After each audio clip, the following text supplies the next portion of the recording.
प्यारे विद्यार्थियों, मैं सोनम बामनिया, असिस्टेंट प्रोफेसर वनस्पति विभाग, राजकीय महाविद्यालय करौली से। अभी तक आपने पिछले वीडियो में पुष्पक्रम के बारे में जाना कि पुष्पक्रम क्या होता है।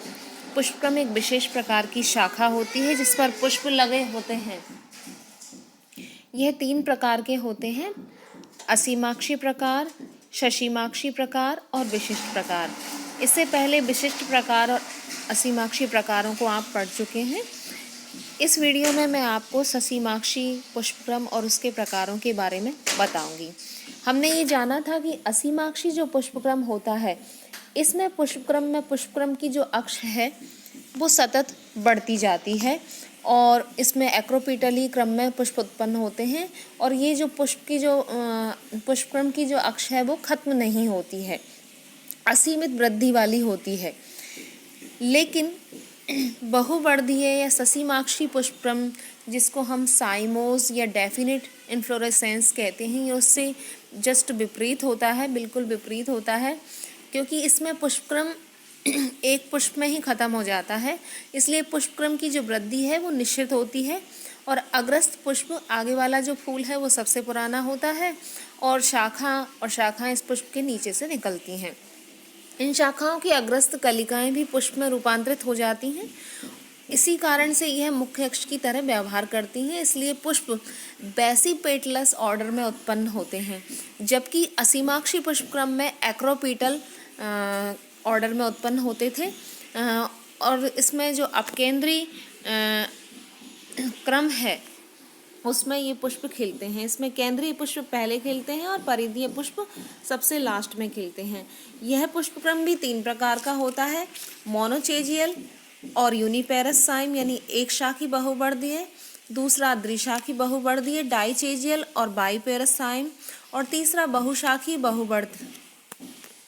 अब आप देखेंगे इस चित्र में आपको ससीमाक्षी पुष्पक्रम के विभिन्न प्रकार दिखाई दे रहे हैं। इसमें आप देख रहे हैं कि एक स्कॉर्पियोइड साइम है जिसमें एक के बाद एक तिरछा जाकर के फ्लावरिंग हो रही है, नए नए पुष्प उत्पन्न हो रहे हैं। जब आप मोनोचेजियल साइम को देखेंगे, मोनोचेजियल ससीमाक्ष को देखेंगे, तो उसमें आपको दिखाई देगा कि पुष्पक्रम की जो शाखा है वो एक ओर झुक गई है।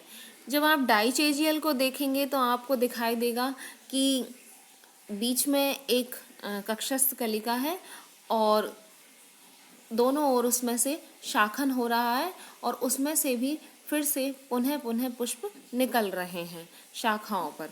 तो ये दोनों तरफ हो रहा है, दोनों तरफ समान रूप से पुष्पक्रम विकसित हो रहा है, तो उसको हमने डाइचेजियल कहा है। फिर पॉलीचेजियल साइम में आप देखेंगे, जो कि आइक्जोरा में मिलता है, उसमें आप देखेंगे कि छत्रकों के ग्रुप बने हुए हैं। एक ग्रुप के रूप में या समूह या गुच्छ के रूप में पुष्प विकसित होते हैं। सबसे पहले आप ये देख रहे हैं आपके सामने एक शाखी पुष्पक्रम या कुंडलाकार साइम जिसको हम देख रहे हैं, ये बिगोनिया है। इसमें एक शाखी पुष्पक्रम में पुष्पयुक्त शाखाएं मुख्य अक्ष के एक ओर ही निकलती हैं।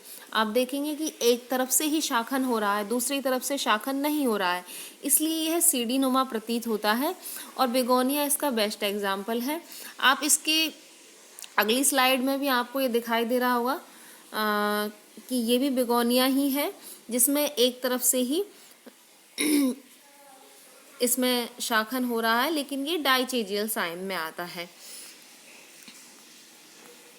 अगली स्लाइड में आप देख रहे हैं कि ये डाइचेजियल साइम प्रकार है। डाइचेजियल साइम में द्विशाखी पुष्पक्रम के जो इस पुष्पक्रम में जो शाखा है वो मुख्य अक्ष पर एकांतर क्रम में पाई जाती हैं, अर्थात दाएं तथा बाएं ओर लगी रहती हैं और ये स्कॉर्पियड यानी घूमता हुआ सा प्रतीत होता है। स्कॉर्पियड होने की वजह से, घुमा हुआ होने की वजह से आप इसका जो बेस्ट एग्जाम्पल है वो है हेलियोट्रोपम में, यानी हाथी सूंड में ये देखने को मिलता है। इसको हम और जूम करके देखते हैं तो ये हाथी सूंड यानी हेलियोट्रोपम प्लांट इस तरह का दिखाई देता है। उसमें पुष्पक्रम इस तरह से डेवलप होता है जो हाथी की सूंड नुमा ही दिखाई देता है। अब हम बात कर रहे हैं डाइचेजियल साइम की। डाइचेजियल साइम प्रकार का जो पुष्पक्रम है, इसमें पुष्पक्रम के मुख्य अक्ष के अग्रक पर एक पुष्प और 2 पार्श्व शाखाएं उत्पन्न होती हैं, जो फिर से उत्पन्न कर सकती हैं अथवा या तो शाखित हो जाती हैं। हारसिंगार भी इसी प्रकार का उदाहरण है डाइचेजियल साइम का। हारसिंगार और आइक्सोरा दोनों ही डाइचेजियल साइम के उदाहरण हैं। इसके बाद जो आखिरी इसका प्रकार है बहुशाखीय बहुवर्धक्ष, जिसको पॉलीचेजियल या मल्टीपेरस साइम भी कहते हैं, और ये हमें देखने को मिलता है आंकड़े में।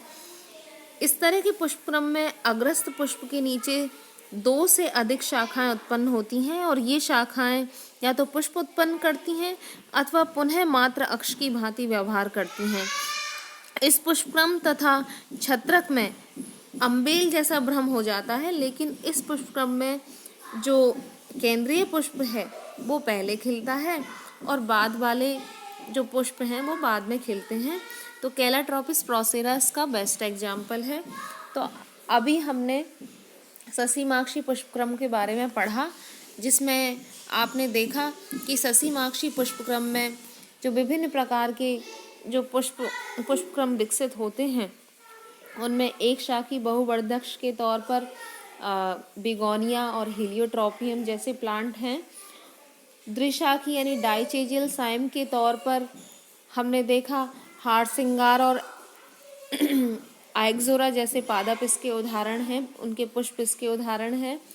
और बहुशाखी ससीमाक्ष के उदाहरण के तौर पर हमने देखा कि सबसे पहले आँख में कक्षस्थ कलिका विकसित होती है, वो देखने में अम्बेल के जैसा लगता है, छत्रक के जैसा लगता है, पर वो वास्तव में वैसा होता नहीं है। तो ये आपके पुष्पक्रम के सभी प्रकार पूरे हो चुके हैं। वीडियो देखने और सुनने के लिए धन्यवाद।